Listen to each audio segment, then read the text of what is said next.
Ito na yung ito na yung DIY natin na lathe machine. Kung meron tayong heavy duty at meron tayong mini, ito yung kalagitnaan nilang dalawa. Sa heavy duty tsaka sa mini. DIY lang to at gusto ko lang subukan siya kung paano siya assemble. May kahirapan kaunti at may komplikado kaunti sa timing niya. Pero ito, malapit siyang matapos na. Ba't ko nasabi na mas kalagitnaan siya ng heavy duty tsaka sa mini kasi yung gamit nating motor ay 2 horsepower na siya. Ayan. Ayan lang yung setup natin. Ayan. Ayan, meron tayong emergency stop. Meron din siyang regulator ng speed. Tapos, yun na, naka-fix mode na yung pulley niya. Pero pwede siyang palitan din kasi may adjuster naman siya ngayon dito. Ayan, pwede siyang palitan ng pulley sa size at pwede rin palitan to. Kaya magpalit-palit lang siya kasi meron ito na adjust to. Na taas, baba to. Kaya pwede siya palitan ng belt, pulley, alin pulley man sa dalawa.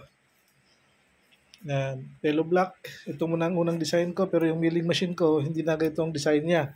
Meron akong bagong design sa milling machine, milling. Kaya ito, hindi pa siya tapos pero matatapos na to. Tapos yung chuck niya, yun, nakaabang na lang to kasi i-repaste natin to na panibago.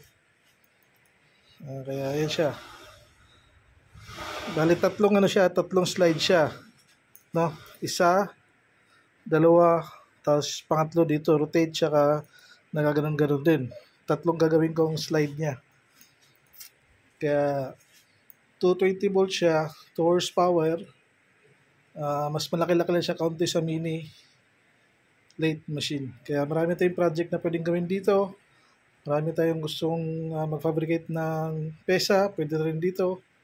Pag-fabricate ng tools, pwede rin dito. Kaya isa-isa yung i-video to bago matapos to hanggang sa matapos. Kaya pininturahan na nila. Ayan. Meron pang lead bolt dito ilalagay. Tapos may motor din ako ilalagay dito para mag-on-off ka lang. Pwede kang mag-on-off siya, hindi mo na siya paikutin. Pwede rin siya lagyan ng motor. 12 volts motor. Forward tsaka reverse. Para hindi ka na magpaikot-ikot pa. Ito yung natin, lead screw natin. Ayan. Ito yung lead screw natin. Tapos ito yung kabitan ng motor, 12 volts. Ito yung manual natin sa dulo. Kaya yun. Yan yung mga tools na ginagamit ko. May hand tap, may drill. Lahat ng drill press. Tapos dito sa drill press dito. Yan yung mga ginamit natin tools para mabuo siya. Ayan. Ito 0-0 to dapat wala siyang alog. Kasi magbabago pag umalog siya, magbabago yung position ng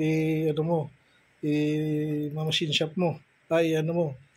Elite machine mo, magbabago. Dapat wala siyang alog dito bawat isa sa kanila. 3 layer to, kaya dapat walang alog yung 3 layer na yun. Madali siyang assemblein kung marunong ka mag-welding. At ang importante lang dito kung paano mo siya makapa yung tamang sukat, dulo-dulo. Tapos sukat niya, i-align mo to sa alignment na ito, yung slide. I-align mo to. Dapat hindi siya nakaganon. Tapos ito nakaganon, nakahawi. Kasi pag penetrate mo siya dito ngayon sa bakal natin, tatabingi yun. Kaya dapat diretso talaga to sa alignment na ito. Ganon din dito, diretso rin dapat to. Yun ang kakapain mo lang dito. Sa wiring naman, madali ang wiring na ito. Gamit ka lang ng emergency stop. Tapos 2 horsepower, o mas mataas pa kung gusto mo. Pulley, Pelo Black. Ayun. Yun lang naman, madali, welding lang. Ang pinakamahirap lang dito yung mag-timing ka sa alignment na ito, alignment ng slide na to, tsaka alignment na ito. Yun lang minamadugo-dugo sa kanya.